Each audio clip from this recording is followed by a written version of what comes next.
Yes, माझा आवाज येतोय? माईकची गरज नाही ना? तसा डॉल्बी डिजिटल आवाज आहे.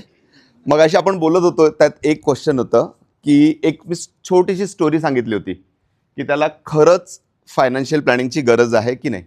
काय वाटतं तुम्हाला? ठीक आहे ना, का गरज आहे? म्हणजे काय करायला पाहिजे त्यांनी की त्याचे प्रॉब्लेम सॉल्व्ह होतील? Thank you so much sir. छोटे छोटे गिफ्ट्स माझ्याकडे बरेच आहेत आणि माझी इच्छा आहे मला पूर्ण वाटायचे आहेत. या कारणाने जो जो उत्तर देईल त्यांना मी देणार आहे. ते इन्कम सोर्स एकाचा आहे, डिपेंडन्सी दोघांवरती आहे. त्यानंतर अजून त्यांनी डायव्हर्सिफिकेशन केलेलं नाही आहे, प्री प्लॅनिंग केलेलं नाही आहे सर. त्याला एक्झॅक्टली माहिती नाहीये किती एक्झॅक्टली त्याला रिटायरमेंटसाठी कॉर्पस लागणार आहे. एक्झॅक्टली माहित नाहीये की त्याला पाहिजे काय एक्झॅक्टली त्या गोष्टींमध्ये. अजून सर, अजून दोन आन्सर.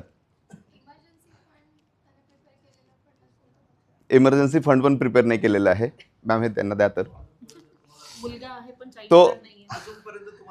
तो अजूनपर्यंत मला भेटलेला नाही आहे सर. हा रिअल स्टोरी आहे. म्हणजे मी काल तो कस्टमर माझ्याकडे आलेला होता. ऑलरेडी आम्ही डेटा कलेक्ट केला होता. म्युच्युअल फंड्स किंवा फायनान्शियल प्लॅनिंगमध्ये ना एक गोष्ट सगळ्यात इम्पॉर्टंट आहे, जी गोष्ट आपण विसरतोय, की जरी इन्कम वाढत असेल ना त्याच पद्धतीने आपलं गोलचं पण एक्सपेन्सेस वाढतात. दुसरी गोष्ट काय होतं, financial planning is not only how much money you are earning, it is related to the mentality की त्यातले आपण किती पैसे सेव्ह करू शकतोय. सो आपण पुढे येतोय. फायनान्शियल प्लॅनिंग ना ॲक्च्युली प्रोसेस आहे. म्हणजे it is not the one time की मी एक छोटंसं काहीतरी ॲक्टिव्हिटी केलं आणि त्यानंतर ते कंटिन्यू चालेल, असं कुठलंही पद्धत होत नाही. प्रत्येक वेळेवरती जर तुम्ही विचार केलात तर छोट्या चाइल्डपासून तर रिटायरमेंटपर्यंत किंवा पर्सनचं रिटायरमेंट लाईफ पण बरंच मोठा असतो. आणि त्या गोष्टी जर आपण प्रॉपरली मॅनेज नाही केल्यात ना तर खूप सारे प्रॉब्लेम्स येतात. ठीक आहे. नाव आपण त्याच पर्सनची गोष्ट घेत होतो. त्याच्यामध्ये काय होतं माहिती आहे, जो त्यांनी स्टार्टिंगला त्याच्याकडे आज 33 इयर्सचं एज स्लॅब आहे, म्हणजे तरी 58चं मी प्लॅनिंग करतोय किंवा विचार करतोय ना, तर तो पर्सन चांगला कॉर्पस डेव्हलप करू शकतोय. पण तो जर आता म्हणतो की मला कार घ्यायची आहे, त्यानंतर दुसरी गोष्ट मला घर घ्यायचं आहे, आणि त्या गोष्टी त्यांनी जर प्रॉपरली अलर्ट नाही केलेल्या असल्यात तर तो काय करेल माहिती आहे, तो मुलाच्या अंगावरती बसेल रिटायरमेंटसाठी. आणि जो रिटायरमेंटचा कॉर्पस त्यांनी डेव्हलप न केल्या कारणाने डिपेंडंट होऊन तो त्याला पण स्वतः पण त्रास भोगेल आणि दुसऱ्याला पण होतं. कारण की जर आपण लाईफच्या स्टेजेसवरती जर डिस्कस करतोय ना तर 3 स्टेजेस ऑफ लाईफ मेनली असतात. The first one is the learning age, जो नियर बाय 0 to 23-24 पर्यंत असतं. देन अर्निंग फेज असतं 25 पासून तर 58 or 60, आणि त्याच्यानंतर रिटायरमेंट एज असतं 60 इयर्स पासून तर नियर बाय 85-90 पर्यंत किंवा 70 पर्यंत. ठीक आहे. जर आपण या दरम्यान अर्निंग फेजमध्ये जर काही प्रॉपर डिसिजन्स नाही घेतलेत तर रिटायरमेंट डिपेंडंट की इंडिपेंडंट ते डिसाईड करता येत नाही. ठीक आहे. दुसरी गोष्ट, मुद्दा काय असतो, जर मी काही डिसिजन चुकलेले असेल आणि मुलांना प्रॉपर एज्युकेशन नाही दिलं तर मी त्याच्या अंगावरती लायबिलिटी बनतोय. तर मग तो त्याची फायनान्शियल प्लॅनिंग करेल त्याच्या मुलाकरिता की तो बाकीच्या गोष्टी मॅनेज करेल, ह्या गोष्टींवरती मेन मुद्दा येतो. पैसे कोण खातो? अजून चॉकलेट्स आहेत माझ्याकडे खूप सारे. अजून सर,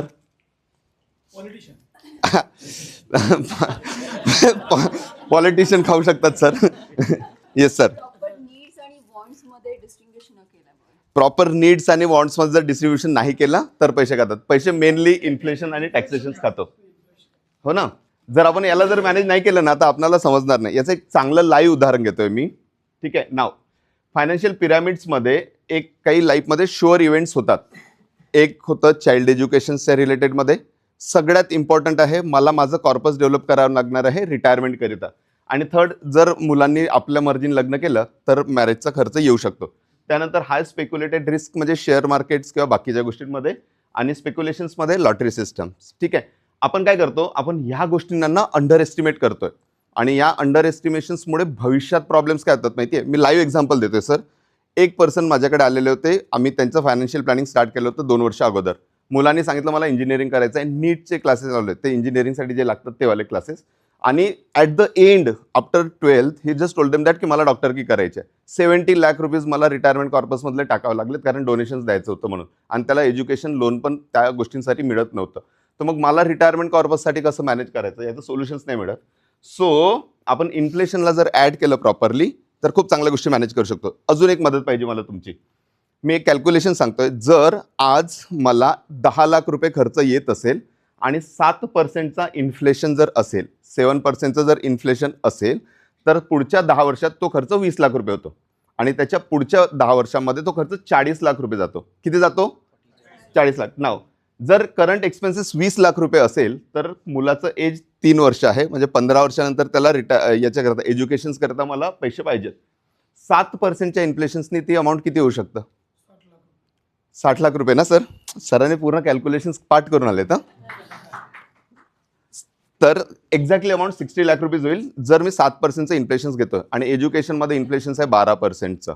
ठीक आहे, तर त्याला आत्ता जर त्यांनी जर प्लॅनिंग केलं तर त्याला खर्च किती येईल?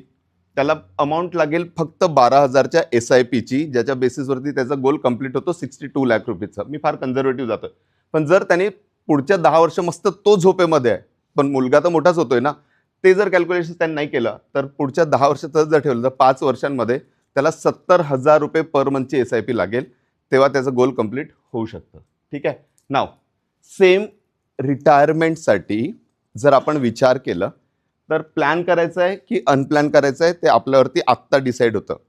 ठीक आहे, याच्यामध्ये मेन काय होतं, जर मी तेच गोष्ट घेऊन चालतोय की जर आज मला खर्च जर हे असेल 50,000 असेल तर पुढच्या 20 वर्षानंतर तो 2 लाखापर्यंत जाऊ शकतो आणि त्याला मला 4 करोडचा कॉर्पस लागतो. तर या गोष्टी मॅनेज करण्याकरता आपण आत्ता जर डिसिजन घेतला तर तो इझिली पॉसिबल आहे 25,000च्या SIPनी, 18,000च्या SIPनी, आणि पुढे जाऊन तो जास्त जाऊ शकतो. या कारणाने आपल्याला थोडंसं स्टेडिली ग्रोथ करायला हेल्प होतं. नाव UH वेल्थ का एक प्रॉपर रोडमॅप डेव्हलप करतोय, फंड सिलेक्शनसाठी मदत करतोय, रिव्ह्यूज करतोय आणि मी गॅरंटी देतोय आपण आपले गोल अचीव करू शकतो या कारणाने. नाव कुठली प्रोसेस फॉलो करतोय?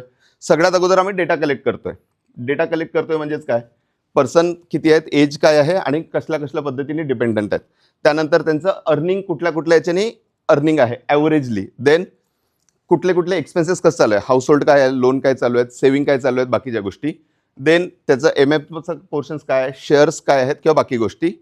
त्यानंतर त्यांनी आत्ता काही गोल ठरवले आहेत का त्याच्यावरती, कारण की याच्या बेसिसवरती मला लक्षात येतं की मला प्लॅन काय करायचा आहे. देन त्याच गोष्टींना आम्ही कंपाइल्ड करतो आणि ॲलोकेशन ऑफ लिक्विड फंड किंवा बाकी गोष्टींवरती आम्ही फोकस करत एक पार्ट डेव्हलप करतोय.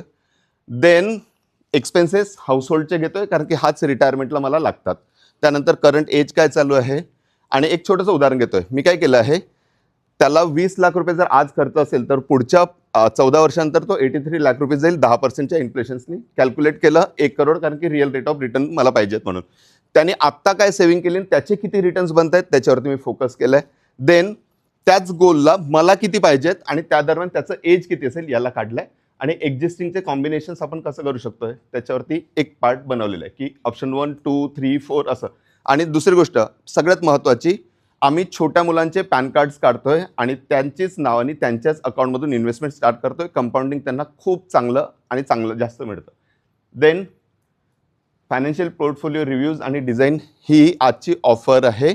जर तुम्हाला जर कुणासाठी करायचं असेल तर आपण करू शकतोय.